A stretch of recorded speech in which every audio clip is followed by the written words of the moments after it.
Dear students, class 10 social science के chapter first में आज मैंने टॉपिक लिया है सॉइल। ओके, सॉइल के अंदर हम पढ़ेंगे सॉइल क्या होती है, इसका फॉर्मेशन कैसे होता है, टाइप्स क्या है इसके, डिस्ट्रीब्यूशन कैसे होता है इसका, एंड कंजर्वेशन। ओके, ये सारा हम इसी वीडियो में पूरा सॉइल हम लेंगे। स्टार्ट करते हैं। Soil, what is soil? Okay, soil is the basis of economic development in our country. Okay, economic development देखो, अभी कोरोना भी था, कोरोना से हमारे पूरे इंडिया की इकोनॉमी क्या हो गई? डाउन। इंडिया की नहीं, पूरे वर्ल्ड की इकोनॉमी डाउन हो गई। तो वो क्यों हो गई?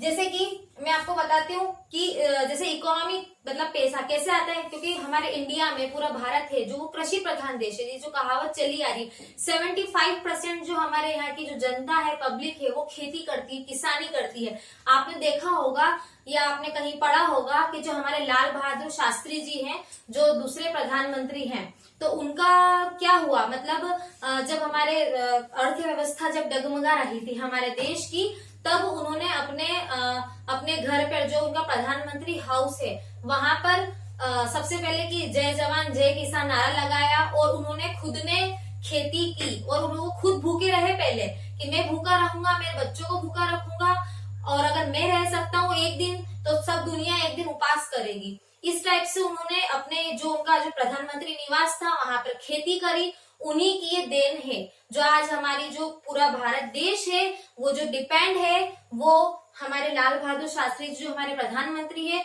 उन्हीं के देन के कारण हम सब इन पर डिपेंड है कि हमारी हम मतलब खेती से आत्मनिर्भर बने हैं, और मतलब अपने खुद का सेल्फ, क्योंकि पहले जो अंग्रेज लोग थे वो हमारे यहाँ से चीजें कच्ची ले जाकर और वहां मतलब महंगी करके हमें वापस रिटर्न करते थे। तो हमने वो चीज यहाँ करी और हमारा डेवलपमेंट अच्छा हुआ। तो हमारा जो बेस है, जो इकोनॉमिक डेवलपमेंट जो किससे हुआ है? हमारा सॉइल से। क्योंकि सॉइल से क्यों हुआ है? क्योंकि इसी पर हमारी खेती होती है, फार्मिंग होती है, और ये स्पेशली किन लोगों के लिए? फार्मर्स के लिए। मैंने लिखा हुआ है soil is very important for human life या ह्यूमन बींग्स। अब कौन से ह्यूमन बींग्स? तो जो किसान है, स्पेशली फॉर फार्मर के लिए, किसानों के लिए मैं ये बात कहूंगी कि जो हमारे देश के किसान है उनके लिए मिट्टी का या सॉइल का बहुत महत्वपूर्ण, मतलब उनके लिए बहुत महत्वपूर्ण होती है। Human life depends on soil. Okay, अब देखो ये सारा आपको आया समझ में। अब ह्यूमन लाइफ के, अब जैसे मैंने कुछ पॉइंट इधर लिखे हुए भी हैं, एक जैसे यहाँ पे लिखा हुआ ये वाला पॉइंट देखना है, our basic needs fulfilled by soil. हमारी जो बेसिक नीड है वो किसके द्वारा फुलफिल होती है? सॉइल के द्वारा। जैसे हम देखते हैं रोटी, कपड़ा और मकान, ये देखना हमारी जो बेसिक नीड है। एक पिक्चर भी थी पहले, रोटी कपड़ा मकान। आप देखना है जो हमारी बेसिक नीड है, खाना, रहना और कपड़ा, पहनने को कपड़े। तो इस टाइप से रोटी, कपड़ा, मकान, ये तीन चीजें सभी व्यक्ति को चाहिए, और सभी के पास ये कैसे न कैसे वो अरेंज करता है। ये देखो रोटी कैसे बनती है, जो खेती हम खेती करते हैं उससे रोटी मिलती है। कपड़ा कैसे? कपास भी मिट्टी पर ही उगता है, और मकान भी मिट्टी पर ही बनता है, जमीन पर ही बनता है। तो इस टाइप से रोटी, कपड़ा, मकान, ये जो तीन बेसिक नीड्स है, ये भी किस पर डिपेंड है? हमारी सॉइल पर डिपेंड है। ओके, अब हम देखेंगे कि जैसे हमारी जो पृथ्वी है, हम देखते हैं जैसे पृथ्वी है, पृथ्वी गोल है। अब ये पृथ्वी की जो सबसे ऊपरी वाली जो सतह है, इसको क्या बोलेंगे हम? इसको हम मतलब सॉइल है, ये मिट्टी है ना। तो अब जैसे आपको इसका फॉर्मेशन अब मैं यहाँ पे बताती हूँ कि ये जो सबसे ऊपरी वाली जो सतह है, जैसे ये हमारी पूरी जो कहते हैं सॉइल का फॉर्मेशन दिया हुआ है, जो हमें ऊपर दिखती है, ये जो ऊपर आपको दिख रहे हैं छोटी छोटी घास या जो उग रहे हैं, इसको हम ह्यूमस कहेंगे। क्या बोलेंगे हम इसको? ह्यूमस। ये याद रखना, जो टॉप मोस्ट जो सबसे ऊपर जो है वो ह्यूमस कहलाते हैं। तो अब इसके नीचे क्या होगा? जैसे मान लो कोई पेड़ पौधा है या कुछ भी है, तो उसके नीचे क्या होगी? जड़ें होगी। क्या होगी? ये जड़ें दिख रही है आपको, तो इनको क्या बोलेंगे हम? इनको हम बोलेंगे टॉप सॉइल या real soil, actual upper layer sorry, मतलब जैसे लेयर ऑफ सॉइल। सॉइल की कितनी लेयर है? 4 लेयर है। देखो फर्स्ट तो ये हो गई, सेकंड ये है, थर्ड ये है, और फोर्थ ये है। तो ये फर्स्ट वाली सबसे ऊपर है, तो ये फर्स्ट लेयर, अपर लेयर, इसको रियल लेयर भी बोलेंगे, वास्तविक लेयर भी बोलेंगे। और ठीक है, यहाँ पे जो मेन जो जिससे जो पौधा है या पेड़ है वो जड़ से मजबूत मतलब यहाँ रहता है। इसके बाद यहाँ पे ये सब सॉइल है, इसको सेकंड लेयर बोलेंगे हम। ये देखो आपको दिख रहा है इसी टाइप से। इससे नीचे भी वेदर द पेरेंट रॉक या मटेरियल, थर्ड लेयर है हमारी ये, जहां पे पेरेंट रॉक या मतलब थोड़ी सी मतलब कहते हैं ना सतह थोड़ी सी टाइट या चट्टान टाइप रहती है, मटेरियल रहते हैं उसमें, ये थर्ड लेयर। और लास्ट में जो है पेरेंट रॉक है जो फोर्थ लेयर के नाम से कही गई है। ठीक है, तो ये मैंने यहाँ पे लिखा हुआ है कि parent rock plus climate, plant और एनिमल के जो रिमेन है, मतलब प्लांट और एनिमल के जो अवशेष है या जो चीजें, तो उनसे ही इसी का पूरा फॉर्मेशन बनता है, इसका मिट्टी का पूरा निर्माण होता है। ऐसे इसकी मजबूती बढ़ती जाती है और हमें ये ऊपरी सतह पर दिखाई देती है, जो हमको जिसे हम ह्यूमस कहते हैं। इसी टाइप से मैंने सॉइल आपको बता दिया कि सॉइल क्या है। इसके बाद फॉर्मेशन आपको पता चल गया 4 लेयर का, या फिर आप ऐसा देखो कि अपर टॉप सॉइल, अपर लेयर, या सब सॉइल, या वेदर्स और पेरेंट रॉक, ऐसे आपको देखना है। जैसे पेरेंट होते हैं, जैसे कहते हैं ना ट्री बनता है, जैसे पेरेंट ये पापा मम्मी, फिर ये किसके बच्चे हैं, ऐसे करके ट्री पूरा बनता है ना, या ट्री को देखते हैं तो पूरी जड़ें निकलती है फैमिली वाली, उसी टाइप से ये पेरेंट है और पेरेंट से फिर ये ऐसे निकल रहा है। ओके, तो ये आपको आ गया समझ में। सॉइल का मैं एक एग्जांपल और देना चाहूंगी। अगर आप जैसे सॉइल का मीनिंग और ये सारे पॉइंट्स आप अगर लिखते हैं तो एक एग्जांपल आप जरूर दीजिएगा।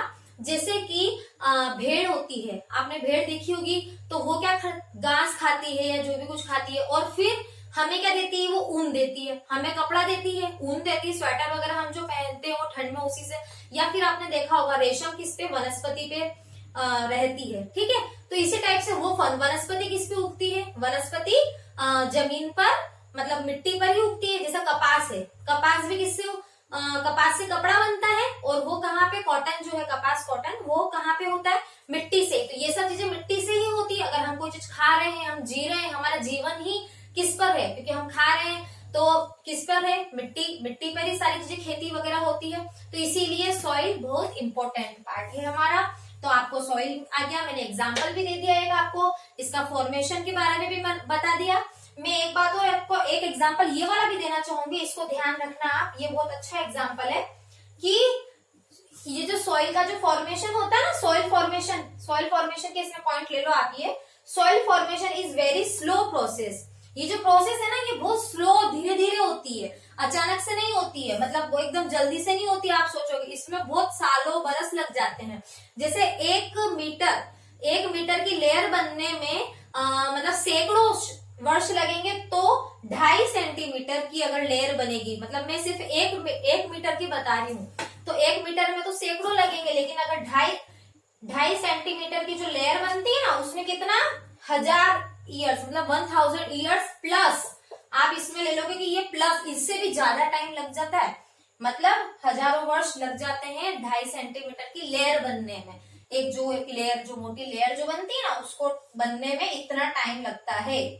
ठीक है, तो आपको समझ में आ गया सॉइल। अगर आप कोई भी चीज मीनिंग वगैरह आता है तो आप ऐसे मीनिंग लिखना, एग्जाम्पल लिखना, एक वो वाला एग्जाम्पल लिखना, एक इसका लिखना कि ऐसे से इसका फॉर्मेशन होता है। ये डायग्राम जरूर बनाना, बुक को साथ में लेना। डायग्राम से आपको बहुत सिंपल समझ में आएगा, आपको रटने की जरूरत बिल्कुल नहीं रहेगी। तो हमारे कौन से, ये देखो सॉइल हो गया, फॉर्मेशन हो गया, 2 टॉपिक हो गए। अब हम आते हैं थर्ड टॉपिक पे, टाइप्स या डिस्ट्रीब्यूशन। सॉइल के, मिट्टी के क्या टाइप है, कितने प्रकार की होती है, या उनको डिस्ट्रीब्यूशन कितने भागों में बांटा गया, दोनों एक ही बात है। अब देखो मैंने यहाँ पे इसके टाइप्स लिखे हुए हैं। सबसे पहले एलुवियल सॉइल है, second black soil and regur soil है, थर्ड रेड सॉइल है, लेटेराइट सॉइल है, डेजर्ट सॉइल है, माउंटेन सॉइल है, और उसके बाद लास्ट सॉइल इरेक्शन है, वो अलग है, इसको आप इधर मत लीजिए, आप ये 6 टाइप ही लीजिए। 6 में से अगर आपको 5 भी लर्न होते हैं, 4 भी लर्न होते हैं, तो कोई इश्यू नहीं है। ठीक है, एग्जाम में जैसे अगर सॉइल के बारे में आता है या फिर उसके बारे में टाइप्स पूछे जाते हैं, तो आप 4, 5, ठीक है, ओके। तो एलुवियल सॉइल जो है ये बहुत इंपॉर्टेंट सॉइल है। ये जो हमारा जो हिमालय है, जो पहले से है बना हुआ पर्वत जो था, तो हिमालय पर्वत में जो महत्वपूर्ण जो नदियां निकलती है, एक तो सतलुज हुई, गंगा हुई, ब्रह्मपुत्र हुई, वहां पर ये मिट्टी पाई जाती है, वहां पर एलुवियल सॉइल पाई जाती है। तो इंपॉर्टेंट हुई है ना। और हमारे जो पूरे वर्ल्ड में, सॉरी हमारी जो कंट्री में 40%, मैंने यहाँ लिखा हुआ है कितना 40% जो पार्ट है वो इसी मिट्टी से है। कहीं जगह 43 भी मिलेगा आपको, मतलब एक्चुअल नहीं मिलेगा, मतलब वो मतलब 40 थोड़ा बहुत आपको चेंजेस मिलेंगे 1-2% का, पर हाँ 40 या 43 आप देख के ले लो। या फिर ऐसा याद करना 4, जैसे मैंने 40 बताया ना 40%, और इसका ये भी ध्यान रखना 490 मतलब 500 में एक 10 कम, ठीक है, 500 में 10 कम, मतलब इतना मीटर इसकी डेप्थ है, मतलब गहराई है, मतलब 490 मीटर 490 मीटर गहराई में ये मिट्टी पाई जाती है। और ये बहुत ही मतलब फर्टाइल है, उपजाऊ है, इस पे खेती फार्मिंग बहुत अच्छे से की जाती है ना। तो इस टाइप से देखो, इसका हो गया ब्लैक सॉइल, काली मिट्टी, या इसको रेगर मिट्टी भी बोलते हैं, रेगर, और या फिर ये इसको कॉटन सॉइल भी बोलेंगे। क्या बोलेंगे इसको? कॉटन सॉइल, कपास वाली, है ना, कपास वाली मिट्टी या cotton soil. Okay, laterite soil, इसी टाइप से लेटेराइट में कलर भी होते हैं अलग अलग, ठीक है। माउंटेन सॉइल जो पहाड़ी इलाकों में होती है, पर्वतीय में होती है, हिमालय में ऐसे, तो ये माउंटेन सॉइल। इस टाइप से मैंने जैसे आपको सभी सॉइल के बारे में बताया ना, अब वो सारा सब कुछ एकदम मैं अगर बनाऊंगी तो पता नहीं कितने वीडियो हो जाएंगे। आपको क्या करना है, अपनी बुक में ये जितना मैंने बताया वो, और ये जितने भी टाइप्स है उसमें आपको सब लिखना है। देखो उसमें मैं यहाँ पे बोर्ड पे लिख देती हूँ कि आपको क्या क्या लिखना है। अपनी कॉपी में जो नोट डाउन करना है कि कहाँ से, वेयर, फ्रॉम वेयर, कहाँ से या कहाँ मिलती है, या फिर आप देखो कि इसकी कितनी मतलब क्या क्या चीजें इसमें उगाई जाती है। जैसे कि मान लो कपास हुआ, कॉटन हुआ, जैसे कॉटन हुआ, या फिर टी हुई, तो किसमें क्या, या फिर हम बोलते हैं वीट हुआ, राइस हुआ, है ना। तो किस सॉइल में क्या क्या हम बोलते हैं, क्या उगाई जाती है, मतलब किसकी खेती की जाती है, फार्मिंग की जाती है, ये सब हमें देखना है। एक तो देखना है कि वो किस जगह, कौन से प्लेस में या स्टेट में पाई जाती है। स्टेट के नाम आपको पता होना चाहिए कि इस स्टेट में ये सॉइल मिलती है और वहां पे किसकी खेती, किसकी फार्मिंग की जाती है, ये हमें पता होना चाहिए। और उसके नाम, उसके जो अदर नेम है ना, नेम भी पता होना चाहिए आपको, नहीं तो फिर कभी कंफ्यूज हो जाओगे। आपको उनके सारे नेम एक तो, और वो कहाँ से है, कहाँ मिलती है, और कहाँ पाई जाती है, या उसका उद्गम कहाँ से हुआ है, और वहां पे क्या क्या उसमें बोया जाता है, ये आपको पता होना चाहिए। नोट डाउन कर लेना आप उसमें से सभी। इसमें इंपॉर्टेंट तो मैं आपको बता दूं, एलुअल सॉइल है, जिसका मैंने आपको बता दिया। जो इंपॉर्टेंट है 40%, पूरे इंडिया में 40% पाई जाती है। 490 डिग्री इसकी डेप्थ है मीटर, 490 मीटर इसकी डेप्थ है। वो डिग्री मुझे याद आ रहा था। ब्लैक सॉइल, काली मिट्टी, ये बहुत उपजाऊ मिट्टी होती है, पानी ज्यादा सोखती है। मतलब आपने देखा होगा घर में पेड़ पौधे लगते हैं तो काली मिट्टी है तो उसमें पानी सोख लेती है वो ज्यादा, ठीक है। तो ये काली मिट्टी ब्लैक सॉइल हो गया। कॉटन जो कपास है इस पे ज्यादा होती है। रेड सॉइल, लाल मिट्टी, ये जो ऐसी होती है, ये चट्टानों के या पर्वतों के जो थोड़े थोड़े टुकड़े हैं उससे होती है। इसका कलर भी कहीं कहीं अलग ब्राउन भी मिलता है, ऐसा अलग अलग मिलता है। लेटेराइट मिट्टी, व्हाइट मिट्टी भी होती है, अदर लेटेराइट मिट्टी होती है। तो इस टाइप से डेजर्ट सॉइल, ये भी इंपॉर्टेंट है। डेजर्ट सॉइल हमारे राजस्थान में होती है, जैसे कि जैसे जो बहुत सा इलाका है तो वहां पर डेजर्ट सॉइल होती है। जैसे कहते हैं ना कि रेगिस्तान है, या जो भी जहाँ पे बालू रेत वगैरह होती है, जहाँ पे खेती नहीं की जाती, पूरी बंजर, दूर दूर तक बस रेत ही दिखती है, तो वो डेजर्ट सॉइल, मतलब वहां पे खेती कम होती है और इसमें पानी सोखने की क्षमता कम होती है, ठीक है। माउंटेन सॉइल जो पहाड़ों पे पाई जाती है वो हो गई, उसको हम माउंटेन सॉइल कहेंगे। इस टाइप से मैंने आपको सभी का सॉइल के टाइप्स बता दिए। अब आते हैं हम सॉइल इरेक्शन टॉपिक पे। सॉइल इरेक्शन मतलब मृदा अपरदन क्या होता है, इसके हार्मफुल इफेक्ट क्या है।